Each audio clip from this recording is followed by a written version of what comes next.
이번 시간에는 환기 설비 중 필터의 유지관리 점검에 대해서 알아보겠습니다. 우리가 건물 내 기계 설비에 사용하는 필터는 여러가지 종류가 있는데요. 공기조화기나 팬쿨 유니트, 에어컨, 환기 유니트 등과 같은 공조 장치에도 에어필터가 설치되어 있고, 옥외로 배출되는 배기 중의 오염물질을 처리하기 위한 필터 유니트가 있습니다. 공기조화기나 팬쿨 유니트와 같은 공조 장치에 설치된 에어필터는 해당 장비의 점검 시 함께 점검하고 관리하면 되기 때문에 여기에서 이제 별도의 점검표를 추가로 작성해 관리하실 필요는 없을 것 같고요.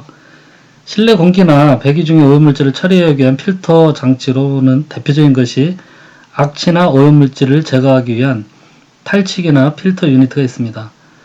그 외에 클린룸에 설치된 헤파 필터 유니트나 방사성 배기를 처리하기 위한 RI 필터 유니트, 특수가스를 처리하기 위한 스크러버 등의 처리 장치는 유지관리자들도 접근하여 점검하기가 쉽지 않고 특정 용도의 특수 설비라고 판단해서 유지관리 점검이나 성능 점검 대상에서 제외하여도 무방할 것으로 생각됩니다. 그래서 일반적으로 건물에서 주방이나 정화조, 화장실 등의 배기 중의 악취나 가스 성분을 처리하기 위하여 널리 사용되고 있는 탈취기 또는 탈취 유니트, 그리고 배기 중에 분진이 많거나 오염성 이물질을 제거하기 위하여 설치되고 있는 필터 유니트에 대해서 살펴보겠습니다. 먼저 탈취 유니트의 기본 구조는 아래와 같이 프리필터, 활성탄 또는 케미컬 필터, 송풍기로 구성되어집니다. 프리필터는 배기 중에 큰 이물질을 1차적으로 걸러주는 기능을 하고요. 배기 중의 악취나 가스 성분들은 활성탄 필터에 흡착되어 걸러지게 됩니다. 예전에는 대부분 활성탄 필터를 사용하였지만 근래에는 활성탄과 같은 다공성 필러에 악취나 처리하고자 하는 가스 성분과 반응하는 화학약품을 침전시켜 제작하는 케미컬 필터가 많이 사용되고 있습니다. 케미컬 필터는 업체에 따라서 여러가지 명칭이나 제품명으로 불러지고 있는데요. 배기의 성분이나 처리하고자 하는 목적에 따라 몇 가지 처리 약품들을 혼합하여 만들 수도 있기 때문에 점차 케미컬 필터의 사용 사례가 늘고 있습니다.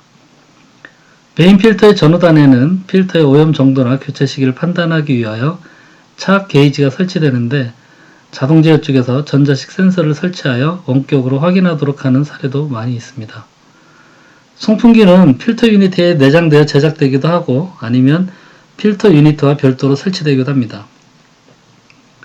주방배기나 정화조 배기와 같이 배기 중에 다량의 습기가 포함되어 있는 경우에는 프리필터 앞에 데미스터라는 수분 제거용 필터를 일반적으로 설치하고 있습니다. 데미스터 필터는 통과하는 공기 중의 수분들이 필터를 거치면서 물방울이 되어 제거되도록 하는 필터인데 예전에는 루버 형태의 데미스터 필터가 일부 사용되기도 하였지만 근래에는 대부분 조밀한 철망이 중첩된 형태의 데미스터 필터가 널리 사용되고 있습니다. 아울러 활성탄 필터나 케미컬 필터로 미처 처리되지 못한 악취나 가스 성분을 처리하기 위하여 UVC 자외선 램프나 광촉매 필터가 추가로 설치되는 경우도 있습니다. 이외에도 음식점의 분진이나 냄새 성분을 처리하기 위하여 전기 집진기를 사용하는 사례도 있으나 배기 풍량이 많을 경우에는 대처하기가 어려워 적은 풍량 범위에서 일부 사용되는 사례가 있습니다. 배기 중에 분진이 많거나 오염성 입자 성분 등을 제거하고자 할 경우에는 고성능의 에어필터가 설치된 필터 유니트를 사용합니다.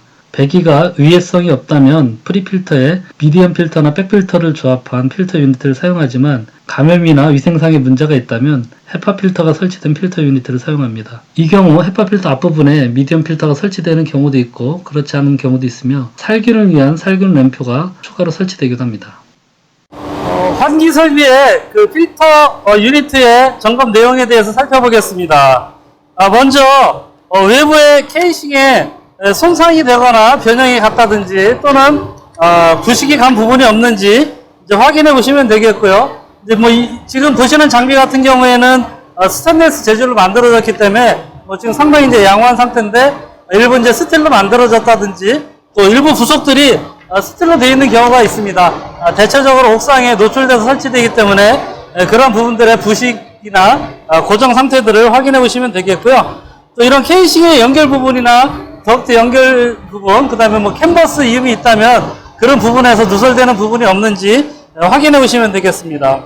먼저 운전 시 이상 소음이나 진동이 없는지 확인해 보시면 되겠습니다. 이 송풍기가 연결된 이런 필터 유니트에 있어서는 대체적으로 이 장비 안에 이제 음압이 걸리게 되기 때문에 이제 이런 부분들에서 누설이 되더라도 뭐 크게 그 바람이 새어 나온다든지 이런 부분들은 확인하기는 좀 쉽지는 않지만 이런 누설이 생기면 이런 부분에서 이제 휘파람 소리가 난다든지 그런 부분들이 있겠죠. 그래서 그런 부분들을 확인해 보시면 되고요. 필터의 오염 상태나 교체가 필요한지에 대해서 일단 육안으로 한번 점검을 해 보시고요. 이 메인 필터에는 주로 차압계라든지 차압 센서가 설치됩니다. 보시는 장비는 차압 센서가 이제 설치되어 있는데요. 차압 센서가 설치되어 있다고 하면 자동 제어 시스템에서 지금 차압 센시 값이 어느 정도 수준이 되는지 확인해 보시고 차압계가 설치되어 있다고 하면 차압계 수치를 확인하셔서 교체 여부에 대한 판단을 하시면 되겠습니다. 다음에 송풍기가 내장되어 있는 필터 유니트인 경우에는 일반적인 송풍기의 점검 요령에 따라서 벨트의 장력이라든지 커버의 부착 상태 이런 부분들을 확인해 보시면 되겠고요. 송풍기에 공급되는 전압이라든지 사용 전류를 확인해 보시면 되겠습니다. 그리고 송풍기 밑에는 이제 방진 스프링이 설치되어 있을 텐데요. 대체적으로 이 필터 유니트가 설치된 부분들이 옥상이기 때문에 방진 스프링이 제 기능을 다하지 못한다면 밑에 층으로 소음이 전달될 그런 가능성이 크겠죠. 그래서 송풍기에 방진 스프링이 적절하게 잘 진동을 흡수하고 있는지 확인해 보시는 게 좋겠습니다. 안전과 관련된 사항으로 전동기의 표면 온도를 확인해 보셔서 전동기의 표면 온도가 너무 과열되고 있지 않은지 이런 부분들을 확인해 보시면 되겠고요. 부속 장치들이 있다라고 하면 예를 들어 살균 장치라든지 UV 살균 장치라든지 전기 집진기 이런 장치들이 있다라고 하면 전원이 잘 공급되고 있는지 확인해 보셔야 되겠습니다. 그 다음에 기타 필터를 교체한다든지 송풍기를 수리한다든지 하는 장비 수리나 유지보수 사항들이 있다라고 하면 사전에 필요한 안전조치를 취하도록 하고 작업중의 안전사항들을 잘 준수하도록 교육을 하신 다음에 이 점검표에 관련 내용을 기록해 두시면 되겠습니다.